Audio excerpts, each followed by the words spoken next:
Assalamualaikum warahmatullahi wabarakatuh. Waalaikumsalam warahmatullahi wabarakatuh. Innal hamdalillah arsala rasulahu bil huda wa dinil haq liyudhhirahu 'ala dini kullihi wa kafa billahi syahida. Asyhadu an la ilaha illallah wa asyhadu anna Muhammadan abduhu wa rasuluh. Allahumma shalli 'ala Muhammad wa 'ala ali Muhammad. Rabbi shrah li sadri wa yassir li amri wahlul 'uqdatam min lisani yafqahu qawli. Rabbi zidna 'ilma warzuqna fahma. Allahumma la sahla illa ma ja'altahu sahla wa anta taj'alu sa'bal hazna in syi'ta sahla. Amin ya rabbal alamin. Amma ba'du. Tema kita hari ini adalah tentang al-khansa. Nah, pakainya huruf kha. Huruf kha habis tahsin ini ya. Jadi pakainya bukan kansa tapi khansa.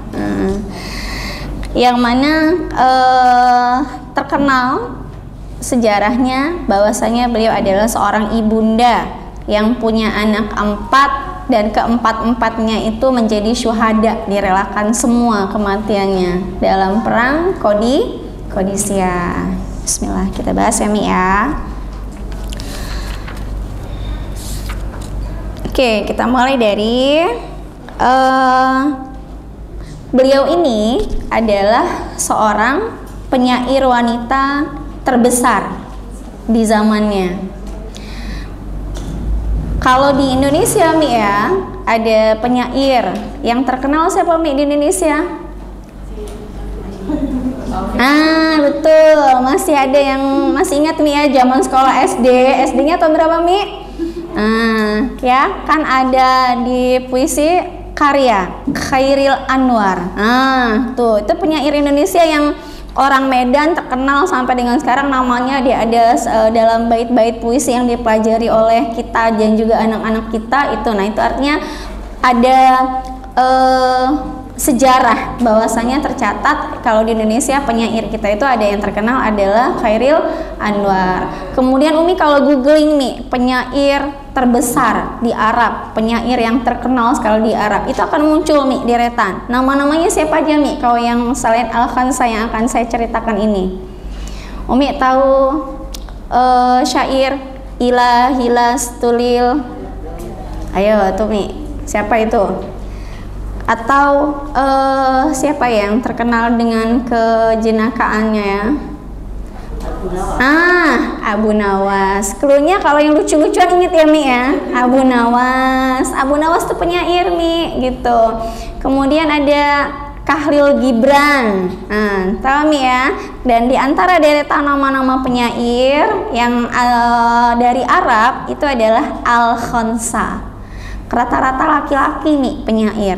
Tapi justru Al-Khansa ini mendapat predikat penyair terbesar dibanding Abu Nawas, dibanding Khalil Gibran, dibanding Jalaluddin Rumi, dibanding siapa, Jarir dan lain sebagainya. Itu mereka sepakat, para penyair ini mengakui akan kehebatan daripada Al-Khansa sebagai penyair yang paling diakui di antara mereka. Gubahan syairnya itu paling oke begitu ya. Jadi paling diakui lah ketenarannya. Masya Allah. Ada Mi di sini yang suka puisi? Nah, ini akan mungkin keturunan dari Al-Khansa ini. Nggak ada Mi ya? Nggak ada yang suka syair ya? Sukanya tahsin aja ya? Oke, sudah lanjut kalau begitu. Baik, kali ini kita akan menjumpai seorang sahabat wanita agung yang telah ditempa Islam secara luar biasa dan dengan cara yang tidak terbayang sebelumnya. Namanya adalah Al-Khansa. Al-Khansa ini Mi, diambil dari bahasa Persia yang artinya adalah cerdas. Nama aslinya bukan Al-Khansa. Al-Khansa itu nama apa Mi? Alias ya. Ya. Kayak di Indonesia kan ada nama pena. Nah, nama pena itu adalah Al-Khansa. Nama sebenarnya adalah Tumador, pakai do Mi, Tumador. Tumador binti Amr. Dan beliau adalah salah seorang sahabat wanita yang mulia dan penyair yang sangat terkenal. Tadi dari namanya saja artinya adalah cerdas dan bijaksana, Al-Khansa itu Mi. Nah, sekarang mungkin hari ini saya nih mau ngasih door prize ini. Ada Mi yang namanya Al-Khansa? Ada? Oke, saya sudah yakin tidak ada, makanya saya tawarkan saya mau ngasih door prize ini. Nggak jadi kalau gitu. Nggak ada Mi ya? Alhamdulillah. Al-Khonsa artinya adalah wanita yang bijaksana dan cerdas. Tadi itu adalah sebuah nama pena, nama yang menjadi julukan sehingga melekat sampai dengan akhir zaman, itu terkenal. Pokoknya kalau Al-Khonsa langsung muncul tuh penyair terkenal, penyair terbesar, ibunda yang wafat anaknya empat-empatnya, punya anak 4, semuanya wafat dalam satu perang yang sama gitu. Masya Allah.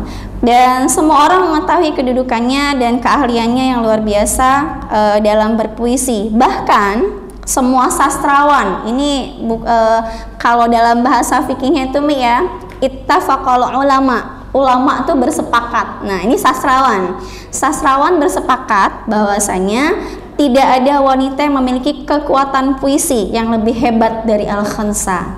Bahkan Rasulullah sendiri memuji kalau sastrawan terbaik di zaman Rasul dan sahabat itu adalah Al-Khonsa. Masya Allah.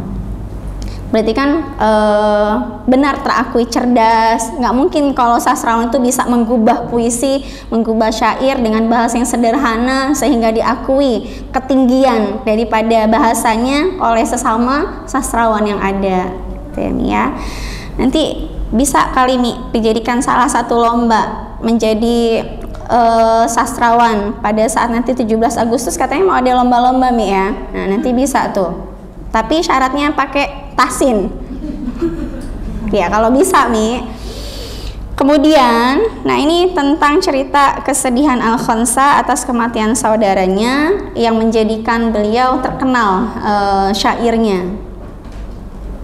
Al-Khonsa baru bisa membuat 2 atau 3 bait puisi ketika saudara kandungnya Muawiyah bin Amr terbunuh. Kemudian, tetapi ketika saudara kandungnya dari pihak ayah, Sokhar itu saudara kandungnya yang memicu Al-Khonsa ini bisa menjadi penyair hebat. Jadi atas kepedihan hatinya, rasa kehilangan akan saudaranya, itu terkadang kan jadi puitis orang Mi ya. Sama halnya seperti penggubah syair, itu kan begitulah kira-kira, atas karena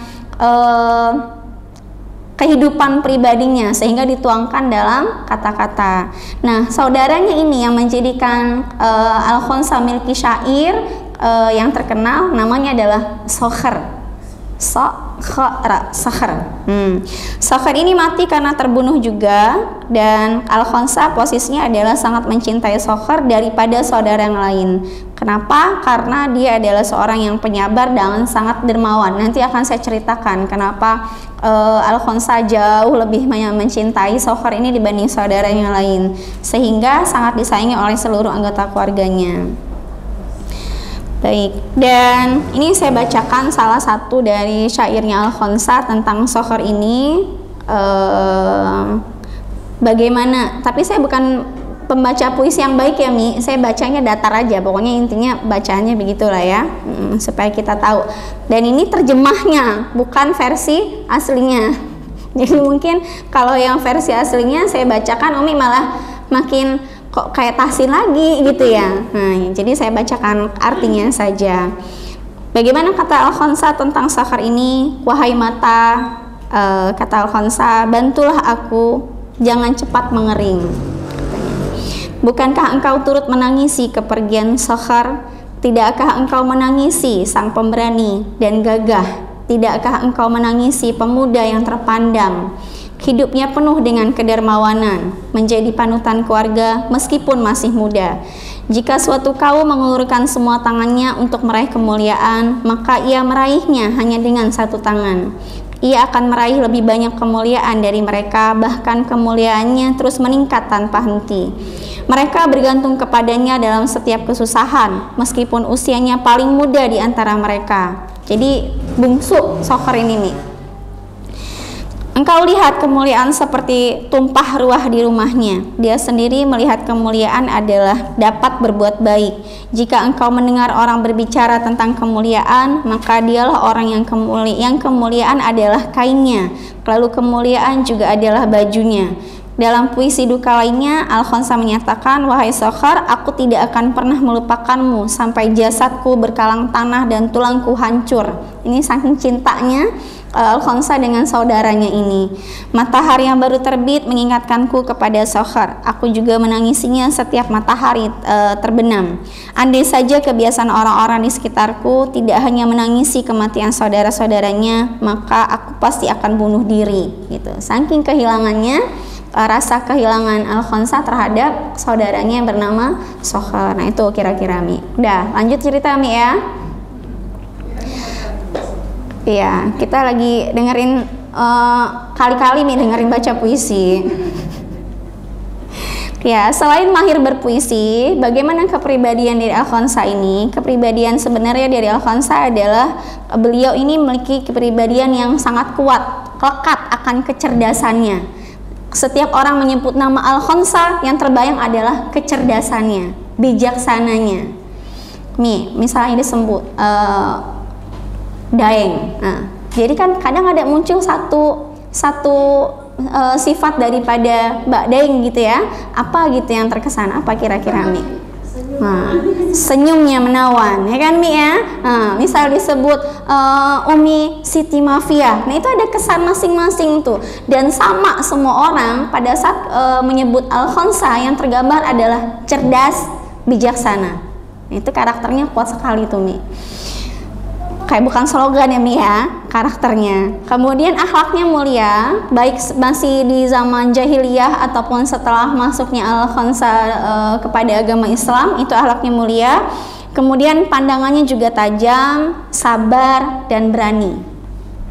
Itu karakter dari Al-Khonsa. Dan pada suatu hari Al-Khonsa pun akhirnya memeluk Islam. Dan beliau Al-Khonsa ini ikut dalam rombongan kabilahnya yaitu Bani Sulaiman untuk menemui Nabi dan menyatakan keislamannya gitu.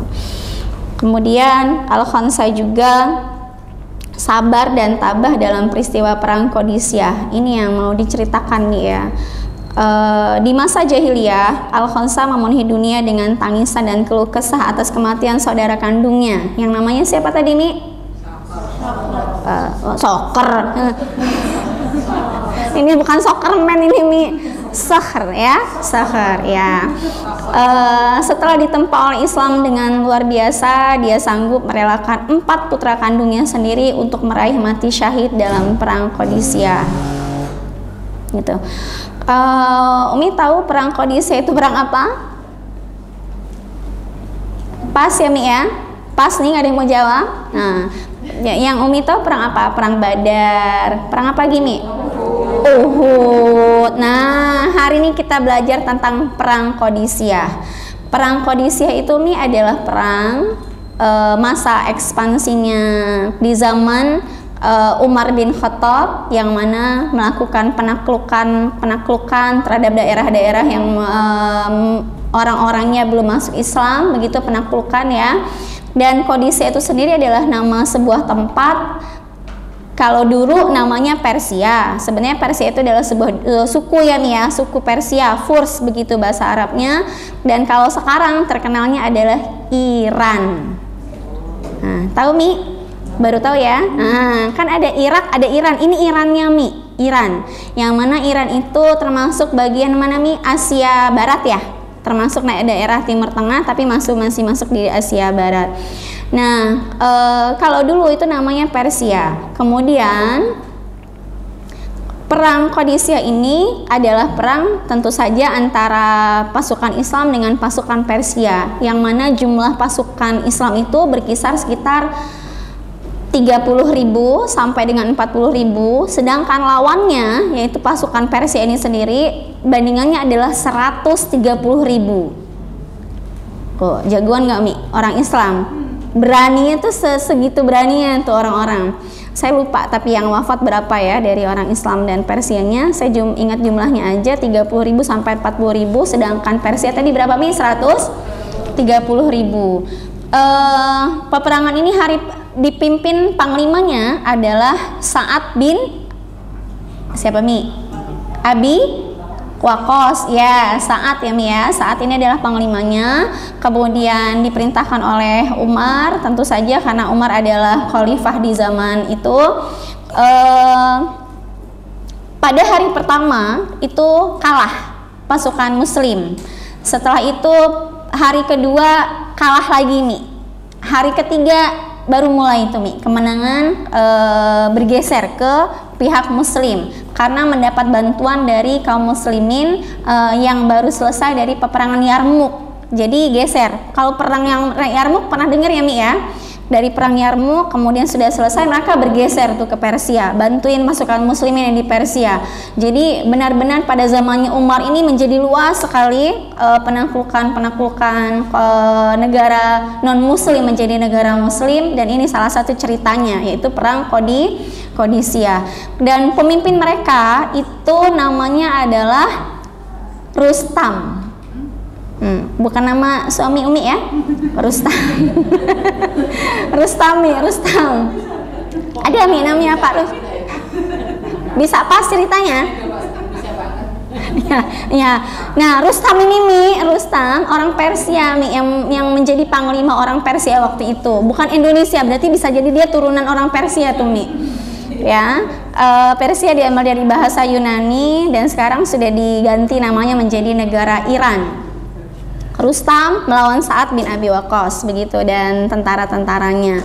Pada hari ketiga sudah mulai itu Mi, kemenangan diambil oleh kaum muslimin, dan di malam harinya atau di hari keempatnya ini sudah mulai datang pertolongan Allah atas kesabaran mereka. 30.000 lawan 40.000 tadi melawan 130.000, datanglah pertolongan Allah dengan dihadirkannya badai pasir. Badai pasir ini langsung di tengah-tengah pusatnya pasukan Persia Mi.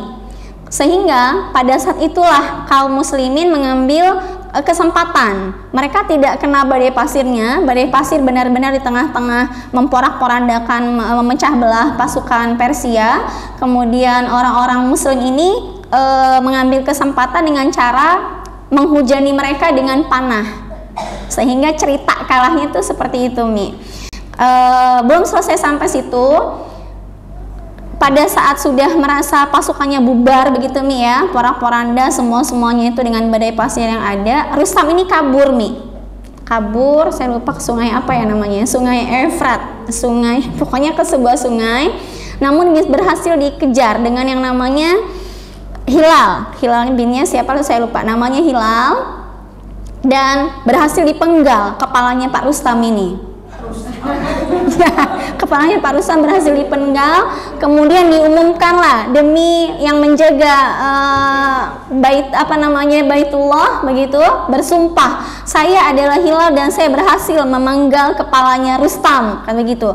Dengan teriaknya ini kemudian sontak pasukan yang Persia. Setelah itu mereka tersadar karena panglimanya sudah kalah, ya sudah gitu, artinya mereka menyerahkan diri, dan di sanalah banyak sekali tawanan, banyak sekali harta rampasan perang. Kenapa di hari pertama dan hari kedua itu kalah Mi pasukan muslim? Karena orang-orang Persia kemenangannya mereka tuh bawanya gajah. Nah, jadi mereka tuh Mi kalau sekarang kan pakainya tank baja gitu ya. Nah, mungkin terinspirasi dari gajah Mi. Ya nggak tahu juga Mi ya. Pokoknya kalau dulu tuh perang itu orang Persia bawaannya gajah. Sama seperti kisahnya Abraham ya, bawanya bukan kuda, bukan banteng, bukan keledai, tidak, yang dibawa mereka adalah gajah. Mungkin karena pada saat itu kondisinya mereka banyak gajah dan gajahnya terlatih untuk perang. Dan kalah di hari ketiga. Kenapa mereka bisa menang? Karena orang-orang pasukan ini sudah melakukan siasat, orang-orang muslim. Mereka melakukan siasat, kuda perangnya mereka ini dipasangin baju Mi, mengelabui gajah. Jadi yang asalnya tidak berbaju, tidak memakai kostum apapun itu si kuda perangnya orang muslim, mereka nggak bawa kuda. Yang bawa kuda orang muslim, pasukan muslim, mereka memakaikan si kudanya ini baju perang sehingga terkelabui nih, memecah konsentrasi si gajah. Nah, jadi gajah ini berbalik arah melawan saudara-saudara mereka sendiri, melawan pasukan mereka sendiri gitu. Jadi mengelabui. Wallahu alam kenapa taktiknya seperti itu, karena mungkin sudah kehabisan cara, dan ini adalah dipikir menjadi salah satu taktik jitu atau siasat jitu dalam peperangan, kuda melawan gajah. Jadi Gajasnya sendiri yang melawan tentara mereka di hari ketiga. Baru yang di hari keempat tadi ceritanya. Dengan bantuan Allah, dengan apa Mi tadi? Badai pasir. Kemudian tetap ada perannya orang muslim menghujamkan panah ke tengah-tengah mereka, sehingga Pak Rustam tadi kabur, dipenggalah kepalanya dengan yang namanya hilal. Ya Mi ya. Dah, itu cerita tentang perang Qadisiyah. Jadi supaya Umi tahu Qadisiyah itu di mana. Kemudian Qadisiyah itu namanya Persia itu sekarang bernama apa.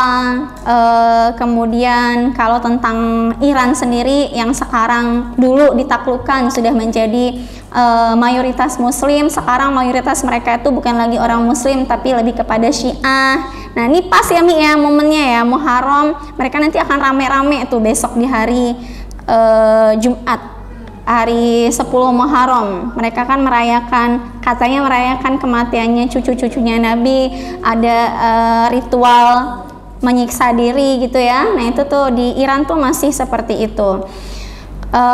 Umi hari ini dan besok puasa ya? Insya Allah. Kelihatan Mi dari wajahnya. Nah, coba Mi hadap kanan kiri sambil senyum Mi sama teman-temannya Mi. Tandanya semangat Umi, walaupun puasa tetap semangat belajar ya. Udah kita habis cerita Pak Rustam, masa belum semangat juga. Nah, Masya Allah. Balik kepada cerita perang Qadisiyah tadi tentang Al-Khansa. Dan kita semua tahu betapa besar kesedihan dan kegetiran dari Al-Khansa atas kematian saudara kandungnya. Tetapi keadaan itu berubah total menjadi kesabaran, yang mana setelah masuk Islam, ternyata di dalam Islam itu tidak mengenal yang namanya meratapi kematian seseorang berlebihan. Sedih boleh, tapi tidak boleh meratapi. Artinya kalau misalnya ada salah seorang di antara kita wafat begitu, keluarga ataupun sanak family, maka yang perlu kita lakukan hanya boleh sedih, nggak ada larangan, meneteskan air mata wajar manusiawi Mi ya, gitu, sayang dengan keluarga begitu. Tapi yang nggak boleh itu sampai meraung-raung, sampai histeris. Nah, itu nggak boleh tuh Mi. Kalau ini kan termasuk adat orang-orang jahiliyah tuh, dimana pada saat ada yang meninggal, entah itu suaminya, entah itu kakak beradiknya, entah itu anaknya, mereka tuh sampai mau nyobek-nyobek baju, mereka sampai teriak-teriak histeris, sampai apa Mi bahasanya ke orang tuh kayak orang kesetanan gitu ya. Itu nggak boleh tuh di dalam Islam. Setelah mengenal Islam, maka Al-Khansa menjadi sabar atas kehilangan saudaranya, kemudian lebih kepada bisa legowo atau menerima dalam hal menerima takdir dari Allah.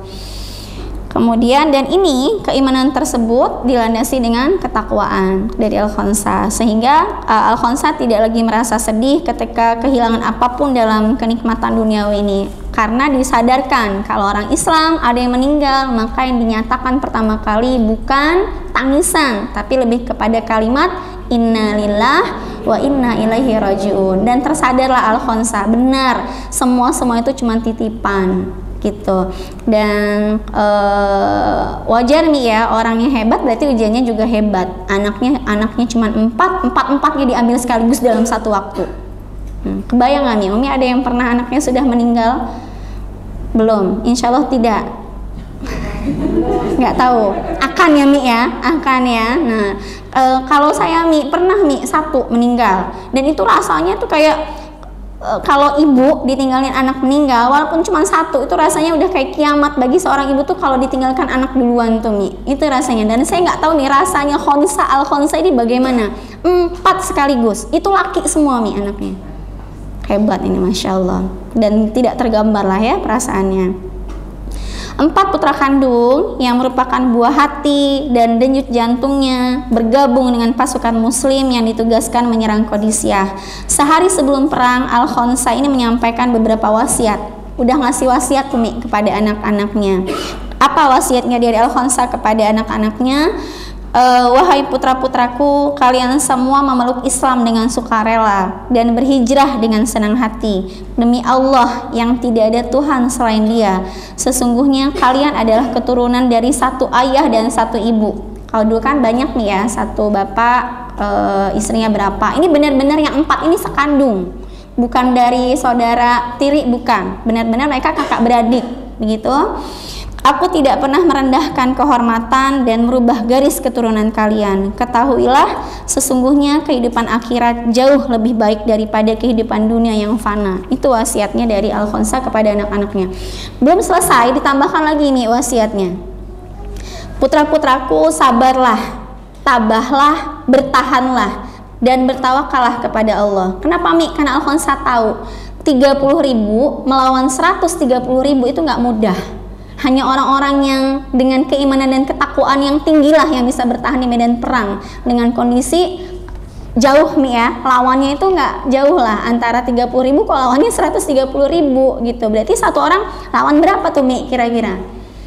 Harus menghabiskan berapa orang itu dalam peperangan. Nah, maka pesannya, wasiatnya dari Al-Khunsa adalah yang satu adalah bersabar, kemudian tabah dengan peperangan ada, kemudian bertahan, kemudian bertawakallah. Kemudian didoakan semoga kalian menjadi orang-orang yang beruntung. Jika kalian melihat genderang perang setelah ditabuh dan apinya telah berkobar, maka terjunlah ke medan laga dan serbulah pusat kekuatan musuh. Pasti kalian akan meraih kemenangan dan kemuliaan di dalam kehidupan abadi dan kekal selama-lamanya. Itu karena asalnya dari keempat putranya ini mereka berebut. Semuanya ingin ikut ke medan perang, tapi mereka bingung siapa yang mau menjaga ibunya gitu. Ibunya pengen dijagain, ibunya sudah sepuh karena sudah bujang semua anaknya begitu, tapi mereka pun maka dilepaskan semuanya, udah nggak usah lagi kalian ada salah satu yang tinggal bersama ibu, pergi aja semuanya. Itu Al-Khunsa tuh, Mi. Kalau kita kan sekarang ya udah pergi aja satu, yang lainnya tinggal sama ibu gitu mungkin ya, Mi. Kalau Al-Khunsa enggak, semuanya pergi, saya nggak usah ditemenin siapa-siapa. Itu kekuatan sabarnya Al-Khunsa tuh begitu demi Islam. Dan keesokan harinya mereka terjun ke medan laga dengan gagah berani. Jika ada seseorang di antara mereka yang semangatnya mulai surut, maka saudara-saudaranya langsung mengingatkannya dengan nasihat ibunda mereka yang telah tua renta. Dan begitu semangatnya berkobar kembali dan menyerbu musuh seperti singa yang mengamuk. Jadi gitu, antara keempat ini saling mengingatkan, ingat pesan ibu, ayo sabar, tabah, tetap perang. Sabar, tabah, tetap perang, bertawakal. Terus saja begitu, Mi, sampai dengan akhir hayat mereka keempat-empatnya. Serangan-serangan seperti siap melumat musuh-musuhnya. Mereka tetap berjuang dengan penuh semangat sehingga satu persatu berguguran menjadi syuhada. Anaknya syahid semua, Mi. Nah, gelarnya syahid ya, Mi, ya, di medan perang ya, gitu. Dan sebelum jatuh ke tanah dan meraih mati syahid, setiap orang dari putra Al-Khunsa itu sempat melantunkan pernyataan yang dirangkai dalam bait-bait puisi. Jadi karena ibunya penyair, ya tentu saja anaknya menjadi penyair. Dan ini tidak disebutkan nih ya anak-anaknya. Jadi keempat-empatnya hanya meninggalkan jejak syairnya. Putra pertama berkata sebelum wafatnya, saudara-saudaraku, wanita tua yang memberi nasihat itu telah memberi nasihat kepada kita tadi malam. Ini pagi harinya. Nasihatnya sangat jelas dan pernyataannya lugas. Kalian akan berhadapan dalam pertempuran dengan bala tentara pasukan Sasan. Pasukan Sasan ini pasukan Persia maksudnya, Mi. Kayak misalnya pasukan Arab terkenalnya pasukan Muslimin begitu. Nah, ini pasukan Persia terkenal dengan pasukan Sasan bahasa mereka. Mereka hanya seperti anjing yang melolong. Udah, nggak usah takut lah. Mereka tuh cuma teriak-teriak aja. Anjing melolong gitu ya, au au gitu ya. Itu apa, Mi? Serigala ya. Ya pokoknya anjing yang melolong itulah diibaratkan udah nggak usah takut. Mereka tuh cuma bisanya teriak aja. Sebenarnya pengecut mereka aslinya.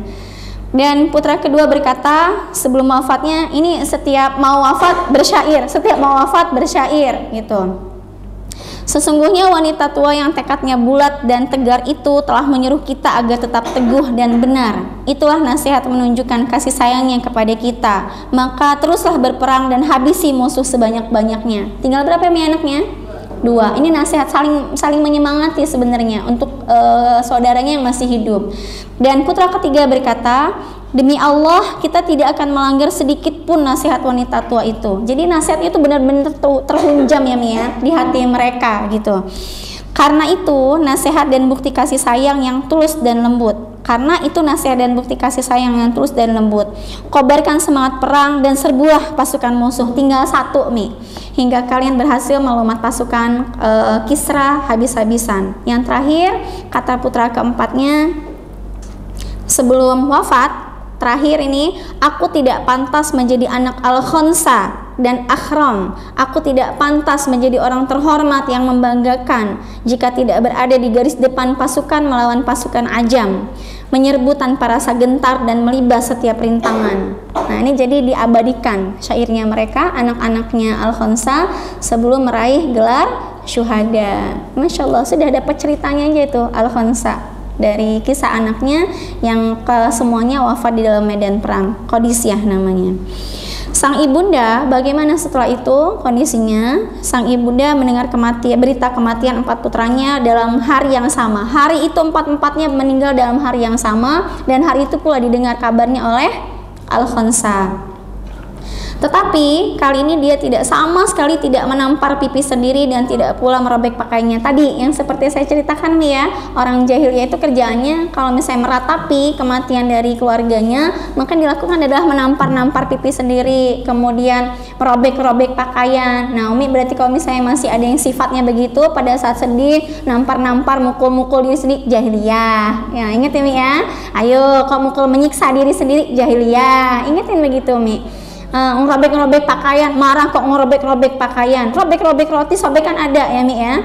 Nah, jadi enggak lah, itu termasuk yang jahiliyahnya. Tidak seperti itu yang dilakukan oleh Al-Khonsa, melainkan menerima berita duka itu dengan penuh keimanan dan sabar, seperti kesabaran yang pantas dimiliki oleh orang-orang beriman. Dan Al-Khonsa hanya bisa berkata, apa perkataan Al-Khonsa Mi pada saat mendengar kematian dari keempat anaknya? Alhamdulillah, katanya. Itu yang diucapkan pertama kali. Apa artinya alhamdulillah Mi? Segala puji hanya milik Allah. Alhamdulillah yang telah memberiku kemuliaan dengan kematian mereka. Masya Allah, itulah ungkapan orang beriman tuh Mi ya. Udah 4, anaknya cuma 4, meninggal pula semuanya dalam satu hari yang sama, gak gantian meninggalnya Mi, dalam satu hari yang sama. Aku berharap Allah akan mengumpulkanku dengan mereka di tempat limpahan kasih sayangnya. Tetap doanya sama, dianinya semoga kita bisa bertemu dengan keluarga kita gitu, maksudnya daripada Al-Khonsa itu seperti itu, insya Allah.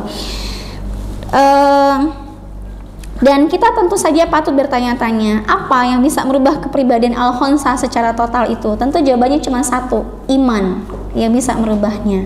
Dari asalnya bagaimana dia meratapi kematian Soher tadi, saudaranya tadi, sehingga pada saat ada kematian, ada musibah-musibah yang lain, dia sudah beda responnya terhadap musibah yang ada.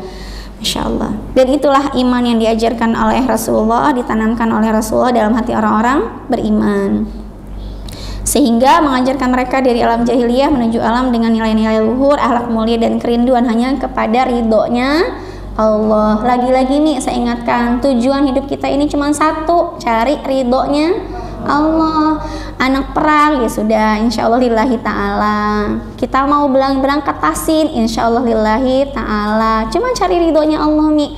Percuma banyak amal ibadahnya, tapi Allah tidak ridho dengan semua amalan kita. Mudah-mudahan kita banyak amal ibadahnya dan juga meraih keridhaan Allah, sehingga nanti kita semuanya layak mendapatkan surga. Dapat emperan surga aja juga alhamdulillah tuh Mi, apalagi dapat semuanya ya, insya Allah. Dan demi Allah ini cerita tentang Al-Khonsa dan saudaranya Mi. Cerita tentang anaknya sudah selesai, itu tadi ceritanya. Sekarang antara Al-Khonsa dan Soher. Demi Allah, aku tidak akan memberinya sesuatu yang buruk. Ini pernyataan dari saudaranya Al-Khonsa. Di sini dinyatakan dalam sebuah kitab dari Al-Hafidh Ibnu Hajar, ada yang menyatakan bahwa suatu ketika Al-Khonsa bertamu kepada Aisyah. Dia memakai baju rompi yang terbuat dari rambut. Nggak kebayang nih, kalau di Indonesia kayaknya nggak ada ini ya. Ada nggak nih? Rompi tapi terbuat dari rambut. Ya, kalau kita yang terbuat dari rambut ada Mi, sanggul. Ada nggak Mi? Dari rambut kan itu ya. Nah, ada yang dari rambut asli, siapa yang rambutnya panjang dibeli. Jadi itu jadi mahal banget nanti sanggulnya. Beda dengan rambut atau sanggul-sanggul yang biasa itu beda. Padahal kan nggak boleh dalam Islam menggunakan sambungan seperti itu. Nah, ini rompi terbuat dari rambut yang namanya sidar bahasa Arabnya. Aisyah menegur, Aisyah itu istrinya Rasul, wahai Khonsa, Rasulullah melarang wanita memakai pakaian seperti ini, katanya gitu. Nggak boleh pakai pakaian seperti itu, nggak boleh, ditegur dengan Aisyah. Dan Al-Khonsa menjawab, Aku tidak mengetahui larangan itu. Masalahnya pakaian ini mempunyai cerita sendiri katanya. Ada cerita, ada sejarahnya. Kenapa pakaian ini sering kali dia pakai, suka dia pakai. Itu ada kaitannya dengan sohor. Ceritanya ayah menikahkanku dengan seorang laki-laki yang boros. Jadi nikah sama laki-laki justru bukan semakin banyak kekayaannya, tapi setiap ada harta ya udah habis begitu aja karena boros gitu Mi ya, sehingga seluruh kekayaannya habis. Dia punya harta, dia menikah, hartanya habis dengan sendirinya saja. Jadi bukannya berkembang, bukannya bertambah, bukannya berkah, tapi justru malah dihabiskan begitu saja. Maka setelah kekayaannya habis, aku meminta bantuan kepada Soher tadi, saudaranya yang paling muda tadi Mi ya. Dan dengan senang hati tadi ceritanya Soher itu adalah orang yang paling dermawan di antara keluarganya, Al-Khansa.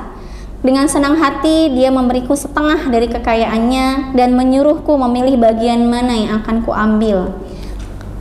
Punya harta nih 100%, 50%-nya dikasih semuanya buat Al-Khansa. Dan setelah dikasih 50%, dia masih mempersilahkan, kalau masih ada yang mau diambil, ambillah, kata Soher begitu.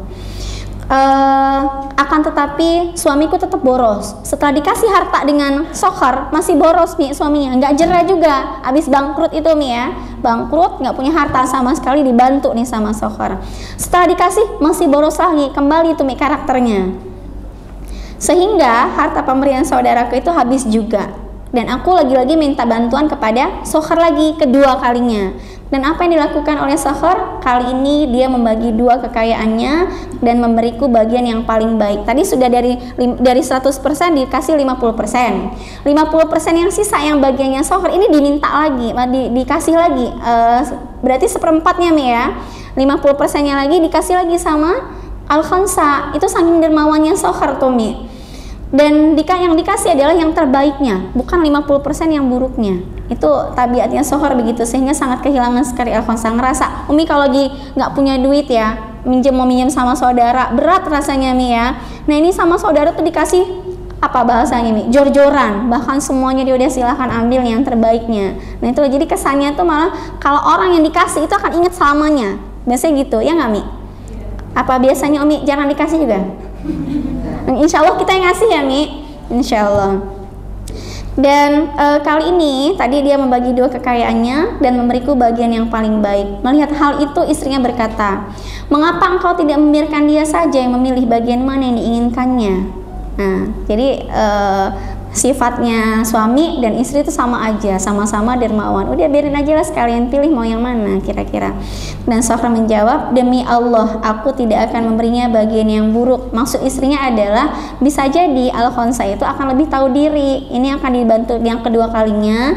Ini milih nih mau yang mana, yang A apa yang B gitu. Yang karena yang A ini plus gitu, dia ya sudahlah ini karena minta tolong yang kedua, ya bisa jadi Al-Khansa akan milih yang B. Maksud istrinya tuh begitu tuh Mi. Jadi biarkanlah Al-Khansa memilih. Dan bagaimana tanggapan Soher? Demi Allah aku tidak akan memberinya bagian yang buruk. Bagiku apapun yang lebih murah daripada bagiku apapun lebih murah daripada dirinya terhina. Jadi lebihlah berharga Al-Khansa mengangkat derajat dirinya daripada hartanya, itu lebih baik, maksudnya begitu. Seandainya aku mati maka dia akan merobek kerudungnya dan memakai rompi yang terbuat dari rambutnya. Jadi pernyataan inilah yang akan menjadikannya dia senantiasa ingat dengan pernyataan daripada Soher karena membantu kesekian kalinya gitu. Jadi diwujudkan waktu lagi Soher wafat begitu, kerudungnya itu dirobek-robek ya seperti kebiasaan orang Arab jahiliyah begitu, dan juga memakai rompi yang terbuat dari rambutnya. Rambutnya itu dipotong, itu dijadikan rompi, tanda dukanya mereka. Pahami? Kok ini diem ya? Ini makan Mi ya? Sehat ya Mi? Sehat ya? Ya kok saya jadi khawatir ya? Mi kebayang itu rompi dari rambut gimana itu ceritanya. Itu tanda dukanya mereka tuh gitu Mi. Jadi rambutnya panjang, nah itu dipotong, dijadikanlah baju. Nah itu tandanya duka mereka tuh. Gitu. Dah terakhir Mi, terakhir biar nggak bengong gitu nanti Umi tiba-tiba hilang kan bahaya. Iya, yang Umi bayangkan perang tadi apa cerita rambut baju rompi? Nah, nanti Umi carilah ya. Cari ya Mi, tinggal googling rompi terbuat dari rambut. Nah, tapi nggak usah tutorialnya Mi. Ya cukup Umi tahu aja tuh bentuknya rompi dari rambut tuh kayak apa yang dipakai dengan al-khansa. Terakhir Umi, terakhir nih jam berapa ya Mi sekarang? Jam 11 ya. Insya Allah sudah mulai kerucuk-kerucuk perut Umi, sudah mulai butuh waktu istirahat dan saatnya berpisah. Segala sesuatu yang memiliki titik permulaan akan berakhir. Tadi sudah diawali ceritanya al-khansa begitu. Namun sungguh indah dan menyenangkan ketika kehidupan seseorang berakhir pada titik tauhid dan iman. Dan kita semuanya berharap kita pun akan diwafatkan dalam kondisi husnul khatimah. Dan itulah yang dialami oleh al-khansa. Beliau terbaring di atas kasur kematian setelah merelakan 4 orang putranya untuk meraih ridho Allah. Dan beliau begitu tulus dan tabah dengan pengorbanan besarnya itu demi meraih anugerah menjadi penghuni surga. Apa Mi yang dikatakan al-khansa pertama kali pada saat mendengar anak-anaknya wafat semua? Alhamdulillah gitu ya. Bukan ya Allah, enggak, alhamdulillah gitu. Masya Allah. Kenapa seperti itu? Karena Rasul pernah bersabda, dan ini menjadi penyemangat dari al-khansa untuk menyatakan alhamdulillah rasa syukurnya tadi. Ini sudah saya sampaikan di pertemuan sebelumnya sepertinya Mi hadis ini. Bagaimana Rasul bersabda? Saya bacakan hadisnya Mi ya. Man ihtasaba salasatan min sulbihi dakhalal jannah, kata Rasul. Qalatil mar'ah wasnani, qala wasnani. Tahu artinya Mi? Nah, kirain masih bengong mikirin tadi. Siapa yang merelakan 3 orang putra kandungnya meninggal dunia, ikhlas artinya Mi ya, ikhlas dengan sebab dipisahkan dengan anak kandungnya dengan sebab wafat itu, maka dia akan masuk surga. Masya Allah tuh Mi, jaminannya surga Mi. Kalau ditinggalin duluan sama anak-anaknya, ibunya masih hidup, anaknya sudah ada 2 yang meninggal, tapi dia ikhlas dengan wafat anak-anaknya tadi gitu. Tapi berapa nih kata Rasul tadi? 3. Kemudian ada seorang wanita bertanya, bagaimana jika 2 putra? Katanya anaknya cuma 2, nggak mungkin 3 kan? Nggak mungkin ya, maksudnya mikirnya aduh harus 3 nih, anaknya 2 wafat duluan, nggak jadi dong masuk surga. Maka seorang wanita bertanya, wahai Rasulullah, bagaimana kalau cuma 2? Maka Rasul menjawab, begitu juga 2 putra, artinya lebih dari 1. Kehilangan anak 1 aja sudah luar biasa kehilangannya Mi ya, rasa sakitnya, rasa sedihnya. Maka kata Rasul, 2 atau 3 sudah ditinggalkan anak yang meninggal lebih dulu dari seorang ibunya, dan dia responnya adalah ikhlas, bersabar, maka pasti akan masuk surga. Mau Mi begitu Mi? Enggak lah, kita lihat takdir yang terbaik dari Allah ya Mi ya. Jadi jangan berharap, ya Allah kapan ini mati anak-anak saya, jangan juga. Karena Umi punya rasa egois pengen masuk surga, jangan juga gitu Mi ya. Doakan semuanya kita diwafatkan dalam kondisi apapun, mau kita duluan, mau anak-anak kita duluan, semuanya dalam kondisi husnul khatimah. Tadi 2 atau 3. Sedangkan kalau al-khansa tidak hanya merelakan 2 putra, tapi yang direlakan adalah sekaligus 4 orang putra yang gagah berani. Kenapa gagah berani nih? Semuanya wafat dalam medan perang. Nggak mungkin nih 30.000 lawan 130.000 kalau misalnya dia pengecut. Bener nggak Mi? Begitu perang jalan dari Arab, jalan dari Mekah Madinah sana menuju ke Persia, ke Iran. Itu bukan sebuah perjalanan yang mudah. Sampai dengan berhasil memenangkan peperangan. Hari pertama sudah kalah, hari kedua kalah. Itu kalau udah ngelihat kalah, banyak teman-temannya yang wafat, itu kan ngedon ya Mi ya. Dan mereka tetap bertahan gitu dengan datangnya bala bantuan dengan taktik baru. Akhirnya hari keempat barulah pertolongan Allah tuh datang atas kesabaran mereka dan mengembalikan kekalahan menjadi sebuah kemenangan besar. Tadi nama pemimpinnya siapa Mi? Ya Pak Rustam. Umi mah ingatnya Rustamnya aja. Panglima perangnya muslimin namanya Sa'ad bin Abi Waqqas. Nanti kalau saya tanya nih panglima perangnya Persia, baru jawabannya Rustam. Jangan kasih nama Rustam ya Mi ya. Ya maka berbahagialah al-khansa dengan pengorbanan itu, Masya Allah. Al-Khansa yang telah ditampa secara luar biasa oleh Islam, menjadi teladan ideal bagi seorang ibu, setiap ibu yang sabar. Ingat, kalau belum sabar, ingat sabarnya Al-Khansa. Kemudian ibu yang gigih dalam berjuang dan tegar, itu pun Al-Khansa. Bagaimana mendidik seorang anak menjadi pemuda yang gagah berani, itu kan nggak mudah nih. Nggak mungkin empat-empatnya berani ke medan perang kalau bukan punya ibu yang hebat. Nah, itulah cerdasnya mereka, hebatnya mereka, gagah beraninya mereka, itu ada titisannya dari Al-Khansa. Dan itu beliau telah meninggalkan kita selama-lamanya. Sekarang kita hanya bisa mengkajinya, sejarahnya Al-Khansa ini. Mudah-mudahan bisa menjadi penyemangat buat kita semuanya. Lagi-lagi belajar untuk banyak bersabar. Ujian orang itu bisa jadi jauh lebih besar daripada ujian-ujian kita. Jadi jangan banyak mengeluh. Perbedaan antara orang yang senantiasa terlihat bahagia dan orang yang senantiasa terlihat tidak bahagia adalah letak syukurnya saja, Mi. Sejauh mana dia bersyukur, sejauh mana dia bersabar atas ujian-ujian yang ada, maka di sana letak kebahagiaan seseorang. Pada saat dia bisa melewati semua fase-fase ujian dalam hidupnya. Terakhir doanya, semoga Allah meridhoi Al-Khansa dan membuatnya ridho serta menjadikan surga Al-Firdaus sebagai tempat persinggahan terakhirnya. Wallahu a'lam bishawab. Itu yang bisa saya ceritakan hari ini tentang siapa, Mi? Al-Khansa. Apa artinya Al-Khansa, Mi? Cerdas, bijaksana. Nama aslinya ingat, Mi? Iya. Hah? Tumador, ya. Umi nanti nyanyi Rustamnya aja setelah Al-Khansa. Wallahu a'lam bishawab. Setelah ini mungkin ada sesi tanya jawab, namun saya tutup terlebih dahulu. Mudah-mudahan apa yang kita pelajari hari ini ada hikmahnya, ada manfaatnya, bisa diceritakan kepada anak-anak kita, bisa kita teladani ceritanya. Al-haqqu min rabbika fala takunanna minal mumtarin. Assalamualaikum warahmatullahi wabarakatuh.